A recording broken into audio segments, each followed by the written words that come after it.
Hello, assalamu alaikum.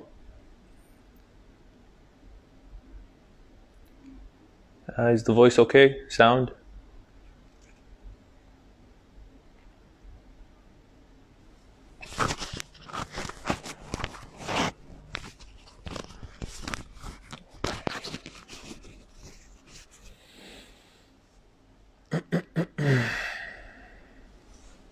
I guess we can start. Yeah, it's 5:30. بسم الله الرحمن الرحيم والحمد لله رب العالمين والصلاة والسلام على سيد المرسلين وعلى آله وصحبه أجمعين. Of course, today's episode is going to be in English, and it's titled كيف أبتكر أو كيف أكون مبتكرا. How to become an innovator. طيب. First of all, I wanted to elaborate, or let's all be on the same page on what is innovation. Okay, what is innovation? We've heard a lot about innovation, and there was a lot of talk about innovation. There's training sessions about innovation. There are videos. There are books. There so much stuff about innovation, and there's a lot of people. There's a lot of people that misunderstand innovation. They think that they got it, but in reality, this is not really innovation. So, innovation is not a suggestion scheme. It's not putting suggestions. It's not coming up with ideas and thinking, wow, I'm an innovator. Okay? This is not innovation. Innovation is not necessarily inventing something. Al-ikhtira'. Okay? So, when you invent something, that doesn't necessarily make you an innovator, or that's not an innovation. Another thing is, innovation is not just thinking about something in a way. Okay, that's also not innovation. Innovation, in short, this is I've combined some of the definitions I've found on books and experts. Innovation is implementing ideas that add value in a different way. Implementing ideas that add value in a different way. And this distinguishes innovation from suggestion schemes. Suggestion schemes is just generating ideas. Okay, they're ideas. They're not necessarily something that's in a different way, not necessarily something that adds value. Okay, and not necessarily something that gets implemented. So that's not innovation. Okay, and thinking in a different way, that's creativity. ابتكار. الابداع. الابداع هو كيف تفكر. It's the thought process that happens before innovation. But when innovation happens, and when we reach innovation, this is when we have created an idea or came up with an idea, we studied it, and then we implemented it, and then we saw the value to it. And that idea is something new. So we did something in a different way, and we added value. That's innovation. Okay? And so, like I said, let me define it. So innovation involves, this is something very important, involves implementation. If there is no implementation in the process, that means you're not an innovator. A lot of people, and I've seen this a lot, in many companies, they have جائزة المبتكر. Is it who is جائزة the award of innovation?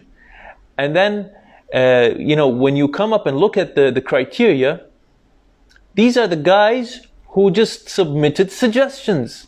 And that's wrong. You have to implement to become an innovator. You have to be part of the whole process, the whole story. And this is what innovation is. All right, so we've understood what innovation is. Why is it important? Why is innovation important? Let me tell you a story. Back in 2015, yes, 2015, I think. I forgot. I opened up a gym, okay, CrossFit gym. I'm fascinated with fitness. So I've got the certificates, and I opened up a gym, and I was so excited. It's a CrossFit gym, and I've got like one of the best, best instructors. He's from Denmark, and a friend of mine came to the gym, and he's like, wow, nice decoration, nice equipment, whatever.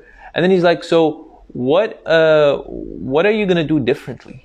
Why would people come to your gym? And it hit me. that moment, I knew that I made a mistake. I missed out something very important. How am I going to stand out and be unique? I can't. 1 year later, I closed the gym. It's a lesson learned. It was a beautiful experience. Yeah, I lost a bit of money, but I got the experience, alhamdulillah. And why I tell you this is because innovation today is very, very essential. No doubt for governments and corporates, and even in your life. Anything you want to do, you need to have a sense and a concept of innovation today. Sheikh Mohammed bin Rashid, he is one of the people that is an innovation ambassador. Okay, he loves innovation. He talks innovation. He always pushes and recommends and encourages corporates and the governments to talk about innovation. Allah yahfadha. And he said something very, very beautiful. This is what he said. I'm going to say it in Arabic, and then I'll pick the statements that he said in English. He said, إن الابتكار في الحكومات ليس ترفا فكريا ليس ترفا فكريا أو تحسينا إداريا أو شيئا دعائيا تسويقي دعاية، بل هو سر بقائها وتجددها وهو نهضة شعوبها وتقدم دولها. شوف كلام مهم. There's something very important Sheikh Mohammed bin Rashid said. Simply what he's trying to say, the importance of innovation and why we innovate and we must innovate is because we need to survive. We need to survive. If you don't innovate, you're not going to survive. Yesterday or back then, people used to have no options in innovation, in services, and no option in what to choose in life. Okay, whether if I'm going to go and shop necessities for my home, okay, meat, vegetables, fruits. Before, there was one place the whole area, the whole town goes to. You didn't have any options. Now, because of competition, I get to pick and choose. I can go to Spinneys, I can go to Carrefour, I can go to the Cooperation, Jam'iyya, I can go to Lulu hypermarket, I can go to the supermarket, I can order online, I can do whatever I want. And when that happens, when the customer has the option, you need to stand out. If you don't stand out, you won't be picked as an organization, as a government, and all that. So, innovation is survival. You need to innovate to survive. And because there's a lot of competition now, and there's a lot of ideas, there's a lot of services that are there. So the customer, the people who are benefiting from whatever service you're doing, they need to see why they should pick you. Why should I pick you? I mean, what makes you stand out? And that's one of the reasons why I closed down, because I didn't stand out too much. Okay, it was just another gym. Yeah, so what? I can go to the gym next to my house. Why should I go to Faris's gym? It doesn't make any sense. So, what I said, and what Sheikh Mohammed bin Rashid said before me, to innovate or to survive, you need to innovate. Okay? طيب. I've seen a lot of corporates, they get so excited, يتحمسون. And they say, okay, we need to innovate. Let's make up, okay, what's the budget for innovation lab? Let's make an innovation lab. Okay, let's get the best suggestion scheme system in the company and let's innovate. And all this are just tools. They're just tools. In order to innovate, it's like you're saying, okay, I need to drive, so you get the best car. Can you drive the best car? No, I need to have the skill. I need to have the experience in order for me to drive a car. And that's the same thing with innovation. And innovation is something that's evolutionary and something that should be taken gradually. Okay? So when you want to innovate in a company or in an organization, and I'm sure all of you are working in a company, whether it's private sector or a public sector, you can't just tell people to innovate. You need to have them first adopt the culture, understand what is innovation, what do you need for them exactly, like what do you want to innovate in? Because a lot of people, what happens in corporates, when you say innovation and why don't you guys give me your ideas, what ideas do you have so we can improve the company? What do? They end up sending you requests for HR, requests for admin, and requests for IT. Why don't we do an application? Why don't you give me 2 days leave instead of 1 day leave? Why don't you increase my salary? Why don't you promote me? And they think this is innovation. Oh, I'm improving the company. And all this is just a wish list. It's just a wish list. You just want things happening to you. Fine. But this is not innovation. All right, so innovation should start with continuous improvements. So you start improving things slowly and simply and nicely, and slowly you start creating that culture in your company or your team or whatever, and then you start picking up big things like projects and research and development and all that. But that happens when? After 5 to 6 to 10 years of a lot of work and knowledge and whatnot. Okay, so the journey of innovation, like I said, it's a journey. You can't just say, let's innovate. You know, it's not like I want to open up an HR section in my company. Okay, let's hire a guy in HR and that's it. We got HR, we got recruitment, we got training, we got, you know, all that stuff, performance appraisals, whatever. No, it's not like that. It's a culture, it's an understanding, it's a concept and a philosophy that people need to embrace and adopt. Okay, so how do we innovate? Now, what is the journey of innovation? And this is why we're here today. How do we كيف أبتكر؟ أنا اليوم يوم أقول لك أنت تبغى تبتكر، كيف أكون مبتكر؟ كأنك تقول كيف أكون ذكي؟ يعني كيف أنا أكون ذكي؟ لا، أنت ما تقدر يعني هالأمر and this thing you can't just say I'm going to innovate today and then it just happens. No.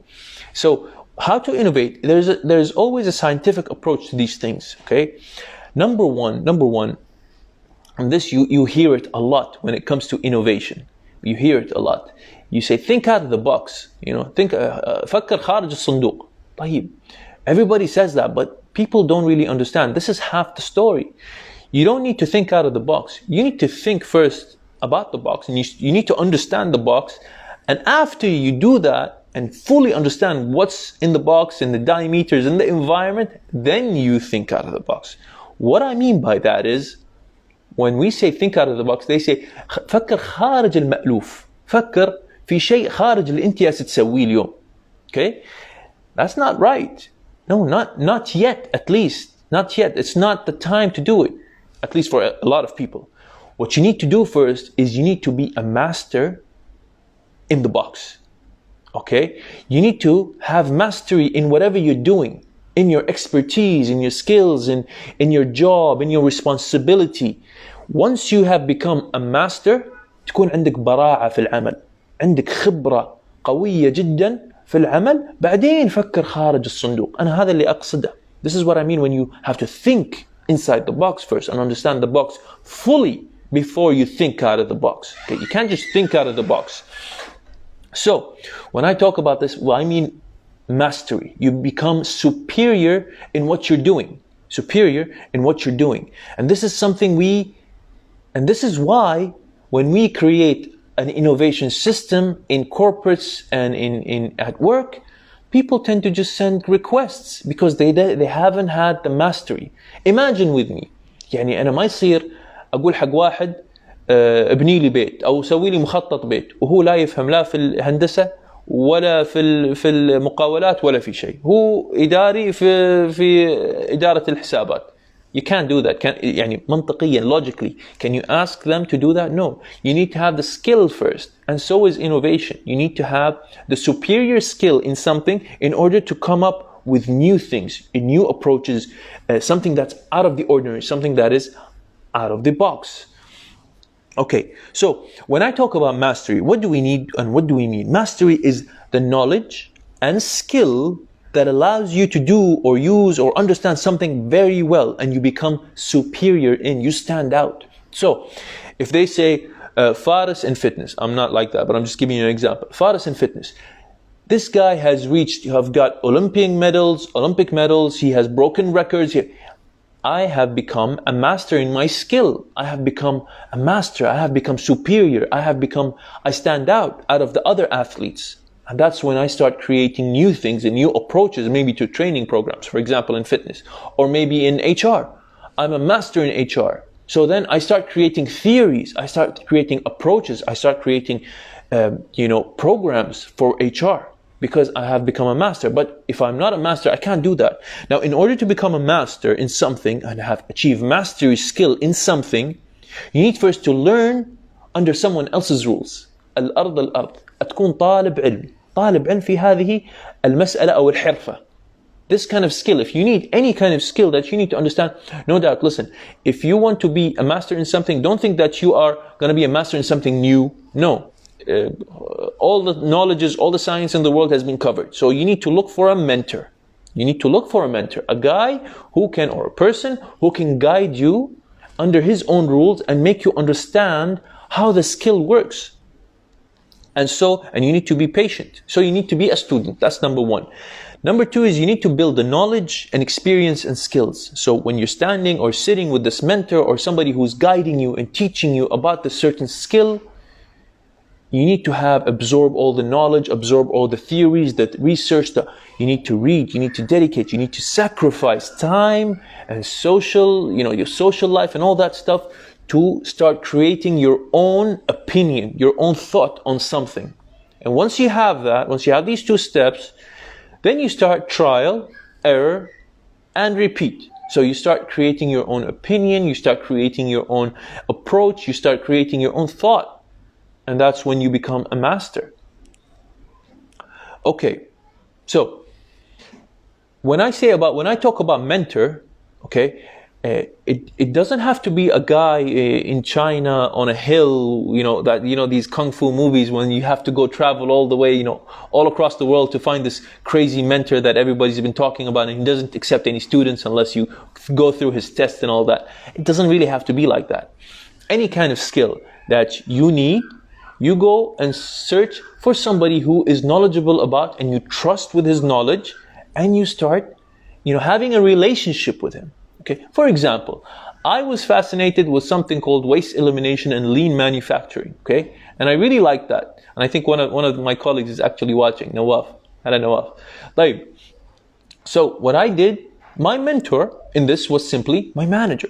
He was somebody who was very knowledgeable, very professional, a bit tough, but he was very knowledgeable, very professional. And I got all the information and his philosophy in lean manufacturing. So I got what he has, and then I started building other things that I think that is appropriate, because now I've become an expert in this. For example, okay, so this is what you need to do, whether it's your manager, whether it's even your friend, your colleague, anybody who is knowledgeable and you trust. That's one. Like, who are the masters? Let me give you some examples. Let me give you some examples about masters who have invented or created or innovated in their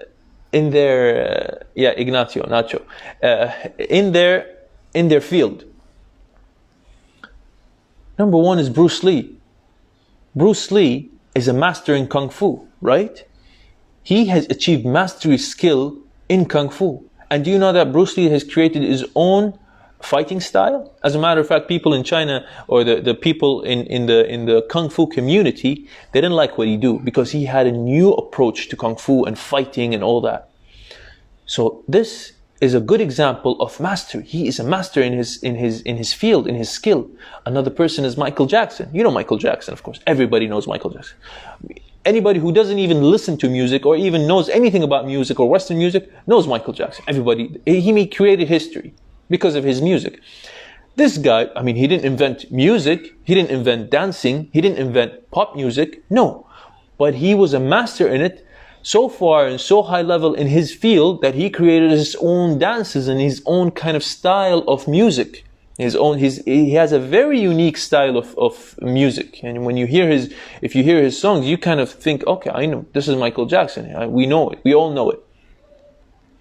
Another person is Steve Jobs. We all know Steve Jobs. Steve Jobs, what is he? Is he a cook? Is he a car garage? He owns a garage for cars? No, he's an engineer in IT. And what he did is he created a revolutionary product, which is, of course, first it was the iPod, and then the iPhone, and then the iPad. So he created something in his own field, and he became something like a master. Before iPod, it was Apple. Apple, what was it? It was just a computer. It was a soft or a hardware company that created the Apple computer. Okay, nothing very, very innovative. Okay, fine. It was something new, something different. But when he hit innovation is when he created the iPod. That was something innovatory. Okay, so al-tufah, exactly. And one that we all love and is dear to our hearts, Sheikh Mohammed bin Rashid. Sheikh Mohammed bin Rashid is an innovator. He is a master in his own field. What is his field? Entrepreneurship and leadership and launching projects. And he is a master in his skill. He brought ice and snow to the desert. He helped, or he was the reason for building the tallest building, or the tallest tower in the Gulf, in the world. See, he's a master. He created all these things, and he has books and talking about his own philosophy and all that. Why does he do all that? And why can he do all that? Because he is a master in his field. Now, when I say master, let me give you the dark side of mastery. It's really nice and shiny, okay, fine, we can become masters in some of the skills we have. That's fine. But I tell you something. If you want to become a master, you need to sweat and blood. Yeah, you need to bleed and you need to sweat. And what I mean by that is you need to dedicate a lot of your time, a lot of your resources, maybe even a lot of your money into what you want to become an expert and skilled in. And unfortunately today in corporates and in governments and all that, we don't have that much of resources, of expertise, because we don't invest in that. We are like they say, an average or all-round balanced kind of employee or a member of a company. And this is something that we need to look into, and we need to consider. You need to become a master in something. You need to sacrifice a lot.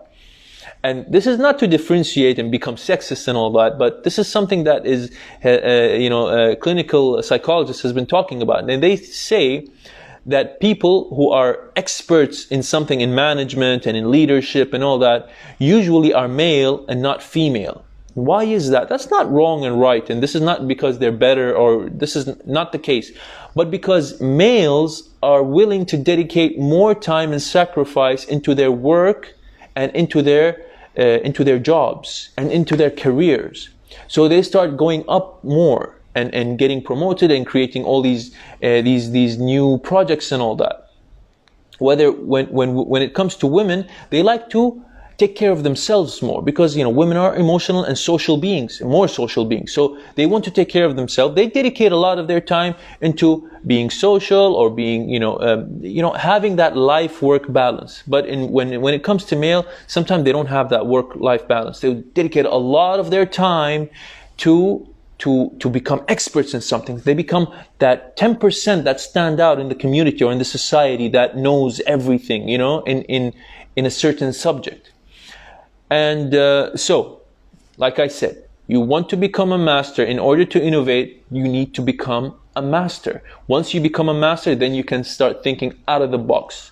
And if you want to become a master, you need to dedicate a lot of your time, a lot of your resources. You have to read a lot, and you have to experiment and dedicate, and even maybe sacrifice, get a job, taking care of men, of course, and taking up a job maybe at a low pay, just for you to understand and acknowledge some of the work that we do. And this is something important, by the way, for entrepreneurs or people who open up new businesses and all that. This I've asked these people today. Young entrepreneurs, they are so they got so much passion and so much dream in their eye. And a lot of them today, they open up businesses, like, for example, a burger joint or a coffee shop or a restaurant, all that stuff. And I always ask them this. I say, are you a master? Like, if you opened a coffee shop today and I say, can you make me coffee? You, the entrepreneur, the owner, can you make me coffee? He says, no, I have the idea of making coffee, and I like coffee, and I want to make money. That's not enough. You're not a master in what you're doing, so you're not going to be able to survive. If you want to be a master in what you're doing, for example, coffee, specialty coffee, and you want to open up a business that's specialty coffee, why don't you know how the process is doing? You go and understand how the beans are being extracted, what's the process, and how to make coffee yourself, so you live it. And then that's when you start coming up with your own ideas and start innovating and start becoming unique. And innovation, like somebody just said, sir, why is innovation so hard? This is why innovation is so hard, because you need to sacrifice and dedicate a lot of time. It's not easy. It's not easy. Edison, and this is I guess this is something true, he failed 1,000 times. Failing is not easy, huh? Failing is not easy. If you want to be an innovation, you need to fail, and you need to fall down and to get up again. And so this is not something easy. And failure is really hard on the self and hard on the resources. When you fail, you lose a lot of money, you lose a lot of time, you lose a lot of motivation and morale. And then after that, all trial and error, repeat and failure and all that, then you start picking up, the light bulb comes on top of your head and say, okay, now I got it. Yeah. So it's not just like that and you innovate. All right, moving on. So that's number one. You need to become a master. You need to become a master in what you're doing. Okay.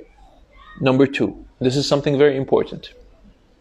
In 2018, there was a very nice talk in the government summit. The government summit that happens every February. Unfortunately, this year, I don't know if it's happening or not, or next year.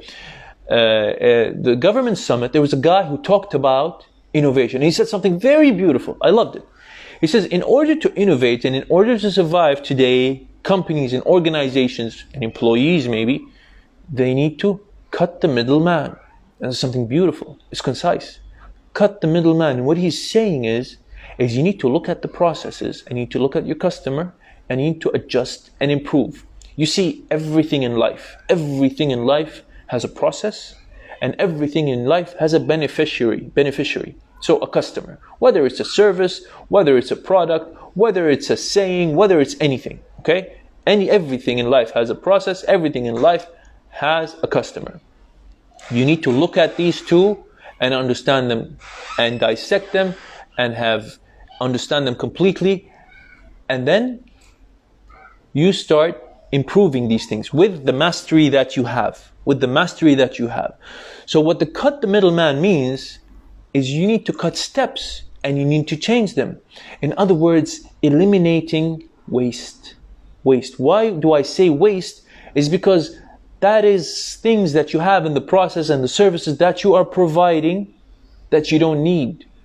Now, when you have a process and you have a service that is serving somebody, a customer, if you can reach that customer and you provide to him the same exact service or the same exact product without these steps that you have removed, then these are considered waste, non-value added. Okay? And this is something you need to understand. And this is actually a very, very detailed and deep subject about waste elimination. I had a couple of, maybe inshallah in other times I can talk to you about it more thoroughly. Now, I'll give you a couple of examples about cutting the middleman. It's beautiful. Have you heard of Blockbusters before? Blockbusters? It was a company that it used to rent out tapes, videotapes, movies, and actually just movies. So it was in America, and it was in all the United States. It was very successful. It was a monopoly, so it was the only one standing out there as the best in the business, which is renting out videotapes and movies, and it had shops everywhere in all the states and all the country. A guy came and he told him something. He said, I have an idea and I have a project. I want you to buy it from me, and we want to become partners in it. He says, and I have an idea that we don't need people to come to your shop to get videos and watch TV or watch movies at home.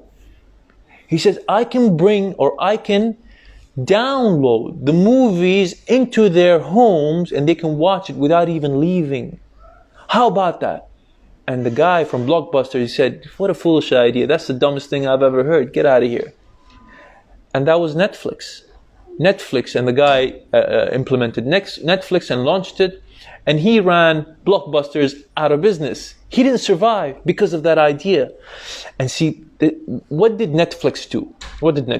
It eliminated waste. He thought, okay, we need to get movies, or we're in the business of providing movies to the customer. How can I do that? Can I provide movies to the customer without him coming to my shop and rewinding the tape and giving me that? Can I get rid of that tape, but I still give the movie to the customer? Yes, you can. How can I do that? With internet, with fast speed internet. Wow, cut the middleman. We cut a big chunk of the process, which is that shop, that service center, the product center. We removed that and we said, stay at home. We're going to send you the movies to you and you can actually choose. You have a whole library. You can choose whatever you want from it. Arabic, English, titles, whatever, movies, shows, everything. And you're so cheap. So this eliminated a lot of things in the process and still got the best service. Another thing is the iPod. The iPod is something very dear to me and very beautiful, and I really loved it. The iPod, the small piece of device, before that, what did we have? The Walkman and the Discman. It was an invention, and by the way, the Japanese are very, very proud of the Walkman. The Walkman was a Japanese invention. It was something that's, it's a small device that you put the tape in, and you listen to your audio, whether it's a lecture, it's music, it's whatever. And one tape had, I think, 45 minutes, and it's, back and forth, and you have to rewind it and all that stuff. It's hectic, man. The process was just annoying me. Excuse me. What did the iPod do? It says, I'll give you a device this small. How can I eliminate the waste of inventory? I had very short or small storage in this device. I want to increase the capacity as much as I can. What can I do? Simple. Just change the format from this audio tape to MP3. And now you have 5,000 audio files that you have in that small device, which is the iPod. I love it so much because I used to have all the recitations, القراء كلهم والقرآن كامل طبعا بالعفاسي وسعد الغامدي والمحاضرات كلها الكل مش عارف. It was beautiful. I had everything. I had a whole library, audio library, just between my fingertips. It was wonderful. So this is cut the middleman. Another thing is Wikipedia. Wikipedia is something who can survive without Wikipedia? Wikipedia is a source, is an open source of information. People, put in information, but it's not that authentic, by the way. So be careful. So put in information, and it's for free. That's unique. That just eliminates the waste of you going to the library and getting some kind of information about a certain subject. And this is something wonderful. By the way, Microsoft, before Wikipedia, did something very similar, but it didn't work, it failed. It was an encyclopedia. They used to sell it on CDs. It was a big bunch of CDs, like a book of CDs, and it had, just like what Wikipedia had, like thousands of subjects and information and all that. And they wanted to sell it to the people. Nobody bought it. People wanted something for free. How can you make something for free? Very simple, crowdsourcing. This is what Wikipedia is doing, crowdsourcing. You open up a big field and you give the tools to the people and say, whoever wants, volunteer and give us your information and put your contribution to this field. So this is what Wikipedia is. Wikipedia is a big library, and it says whatever subject you want to talk about, if you have knowledge about, just go in and write about it, and we'll put it on our website. Everybody can see. Simple pimple. Cut the middleman. They removed a lot of wastes in the processes and things that they don't need, and they created something that's very convenient, very sophisticated.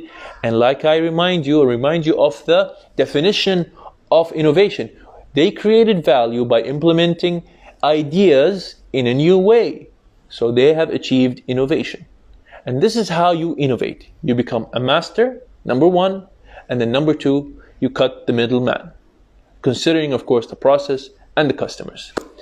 I hope that you have benefited from what I said. I think it's time now, overdue. Jazakum Allah khair. If you guys have any questions or any kind of comments I can elaborate on, please feel free to write it on the comment.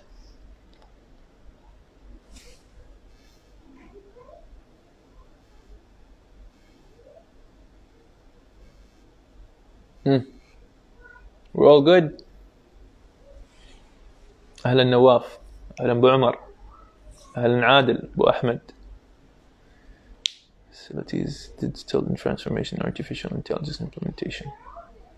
Yes, that's correct, Nawaf.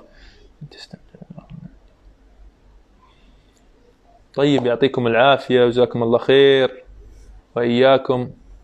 العفو. ما شاء الله أشوف الحسابات في منهم مألوفة. دكتورة أبو أحمد ونواف والشباب من EGA كلهم أصدقائي وأحبابي. يعطيكم العافية جميعا، جزاكم الله خير. سبحانك اللهم وبحمدك، أشهد أن لا إله إلا الله، أستغفرك وأتوب إليك. السلام عليكم.